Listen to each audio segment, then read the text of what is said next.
Welcome to another episode of The Warning Woods. If you enjoy the podcast, please consider giving it 5 stars and writing a review. Reviews help spread the podcast to more listeners. If you want more creepy content, follow me on Instagram and TikTok at The Warning Woods. I'm Miles Thomas Tridle, and this story is called Demented. Beverly Grace Childress resides at the Shady Grove Retirement Home where I work as a nurse. I became rather close with Bev, or at least as close as one can get to a dementia patient. I never knew Bev before the disease began eating away her mind, but I could tell she had been a sharp lady.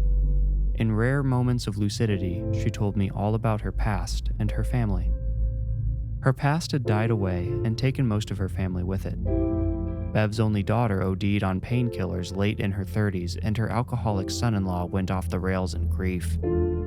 He was last seen spread across the pavement like melty butter on a hot pancake. An inconvenient guardrail had prevented him from crossing the highway's center line and sent him through the windshield instead. Beverly's older and only brother died in Shady Grove just a few months before Bev moved in. Since her parents are obviously long gone, Bev had only one remaining blood relative that she knew of, her grandson, Brandon. Brandon seemed like a sweet kid, despite a less than ideal childhood. He made semi-regular visits to his grandmother even though she rarely recognized him. All the staff felt at ease whenever he came to see Bev. Brandon usually came in the early afternoon, which happened to be when Bev was typically the most lucid. She didn't always recognize him, but with a little prodding, she would converse for a short time. Once Bev had been calmed, we, the nursing staff, always gave the two privacy. It seemed Bev's condition might be worsening though, because, after a while, Brandon's visits always ended with her in hysterics. One afternoon, I waited just outside Bev's closed door until Brandon left. Sure enough, Bev was in tears and clutching her bedsheets up to her nose. "He had to go, Beverly. I'm sorry," I said. "What's the matter?" "He isn't gone. I still see him," Bev replied shakily. I tried to soothe her by saying, "I'm sure Brandon left. I saw him go." Bev shook her head furiously, and the paper skin of her hands whitened as she gripped the sheet tighter. "Not Brandon," she said. Thinking she was simply caught in a wave of dementia, I started to explain that the man who was just there had been Brandon, her grandson, but she interrupted harshly. "I'm not having a spell, young man. I know my grandson left, but the crab man is still here." "The crab man?" She explained. "He crawls on the floor and up the walls on all fours. He doesn't have a head, but when he stands up to grab you, you can see his face. It's in the middle of his belly. He has little black eyes and a horrid mouth full of pointy teeth." Although I found the description highly disturbing and irregular, I did my best to convince her that there was no such thing as the crab man, and that he certainly was not crawling up the walls of her room. She wouldn't be convinced, but eventually cried herself to sleep. When she woke 3 hours later, she had forgotten all about the crab man. Or so I thought. The pattern of Beverly's neurotic episodes became so regular I started making it a routine to wait outside while Brandon visited. He was able to spend less and less time with her before she dissolved into fearful tears. Most times, her panic subsided once I replaced Brandon at her side. She would simply drift off to sleep. Other times, she described horrible things I thought were a malignant symptom of her decaying mind. For example, one time she grabbed my wrist as I tried to draw the covers up to her neck. "Did you check for wingworms?" she asked. "Ringworm?" I replied, confused. Why would she be worried about parasites all of a sudden? "No, wingworms. The tiny flying worms that get inside you and eat you alive," she responded. I told her there was no such thing, but she insisted. "They were just here. I saw them sticking to the walls. They were slithering on my window. Don't you see their trails?" Of course, there were no worm trails on her window. There were no bugs in her room at all. I learned it was best not to tell Bev she was imagining the things she talked about, but rather assure her of her safety and let her sleep. Another time, Bev shrieked as I sat down at her bedside. "It's right behind you," she shouted. I couldn't help but leap out of the chair and turn around. The room was empty, besides us, though. "Oh, I thought I saw the mantipede again," she said. "Beverly," I spoke as soothingly as possible. "What in the world is a mantipede?" Bev rolled herself to her side and explained as her eyes danced around the room. "It has a body like a dragonfly, but instead of wings, it has two giant pincers coming out of its back. It also has legs like a dragonfly, but they're joined at the bottom. Its feet are like a man's hands joined at the wrist, and it walks around on the fingertips." I helped Bev complete her sleep routine and went straight to my supervisor, Laura. I told her about Bev's visions, about the strange and disturbing creatures she was continually dreaming up. Laura seemed to brush the oddities off. I was relatively new at Shady Grove at the time, and I guess she thought I didn't have enough experience with dementia patients. Then I described the Crab Man. Laura stopped me halfway through the description, asking, "Does he have a face on his belly?" "Yes. Did she tell you about him too?" I asked. "No. Mr. Danvers did." Mr. Danvers was another resident at Shady Grove.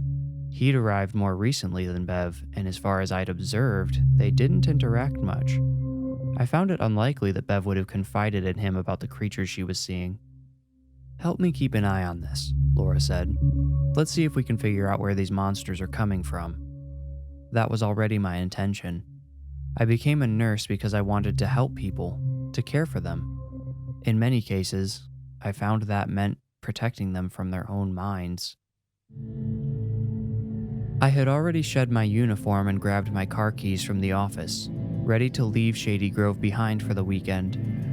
On my way to the exit, a resident called out to me, "Will you check for wingworms?" I didn't have to ask for clarification this time. I was sure she said wingworms and not ringworms. I knelt by her wheelchair and pretended to check her over. "There's nothing on you, I promise. Wingworms aren't real, did you know that?" Her eyes became chasms and she shook her head aggressively. She pointed an arthritic finger above us, drawing invisible lines across the ceiling. "There's one, there's one, there's another one. I can see their little wings and their hungry little teeth. Don't try telling me something's not real when I can see it with my own two eyes.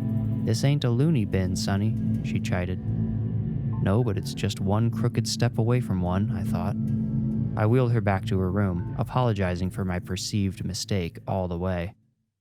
When I returned from my weekend, which was actually a Wednesday and Thursday since nursing home residents don't honor the standard work week, I found Laura in apparent distress. She had a disordered stack of papers on her desk, from which she held one up as I entered her office. "I asked everyone to start recording their patients' monster sightings," she said. "Those are all reports?" I asked. She nodded grimly. "Go ahead and read a couple. Doesn't matter which ones, they're all basically the same." I scanned a few pages of mantipede sightings, crabman attacks, and wingworm infestations, growing more concerned with each word. Then I picked up a page with a name I didn't recognize. "I haven't heard of Frug before. Who mentioned that one?" I asked. "Check the bottom," Laura said. "Look familiar?" The report about a creature named Frug had come from my dear patient Beverly. Was she inventing these ugly creatures and convincing the rest of their nature? Such a demented thing seemed so far removed from her character. I told Laura I'd talk to Bev and see if I couldn't figure out what was going on. I brought the Frug story with me. I casually brought up the report after Bev and I discussed my weekend. She was unusually alert that day, which helped. "Can you tell me about something called a frug?" I prompted. "Oh no, is it here? Is it under my bed?"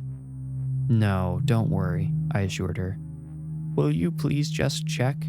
I know it'll suck out my brain while I sleep if you're wrong." I begrudgingly looked under the bed.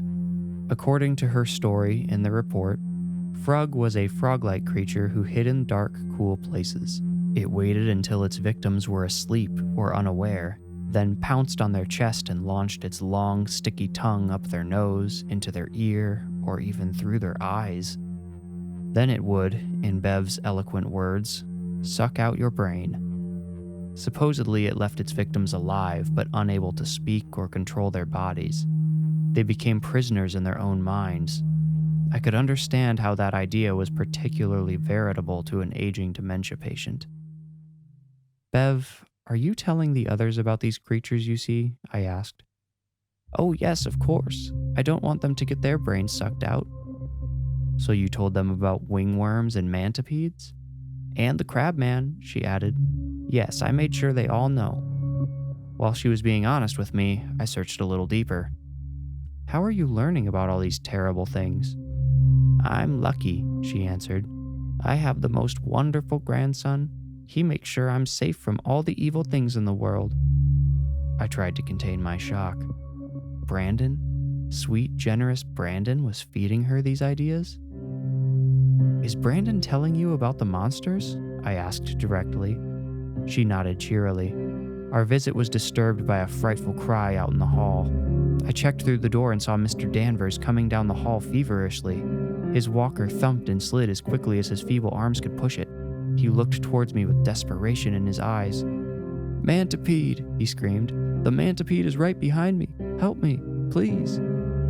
I rushed to his side.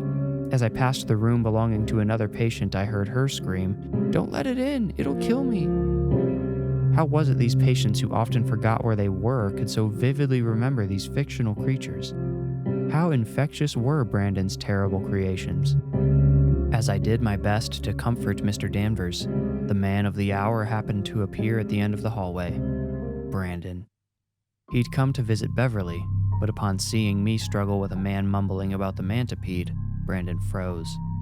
We locked eyes and I did the only thing I could think of in the moment. I yelled, Security! Before the last syllable was out of my mouth, Brandon had turned tail and run.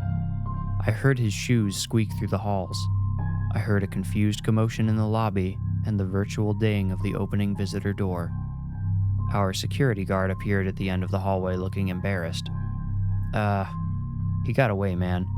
Want me to call the police? I can't really do anything once he's out of the building. Look behind you, screamed Mr. Danvers. The security guard spun around, but of course, there was nothing there. We were in discussion with Shady Grove's lawyer to determine what actions can be taken against Brandon. So far, it doesn't seem like there's much we can do. We filed a no trespass order so he can't come on the property anymore. If only we could do that for his imaginary creatures. They've completely taken over the nursing home. Patients scream out in terror at all times of the day and night. They're afraid to be alone, but when they're together, they convince each other of the monsters in the closet or under the bed. As their reality slips into the nether, it's replaced with horror and fear. This thought breaks my heart, but I fear it's becoming an inevitable reality. All of these idea-infected patients will spend their final days, weeks, months, maybe even years in unavoidable terror.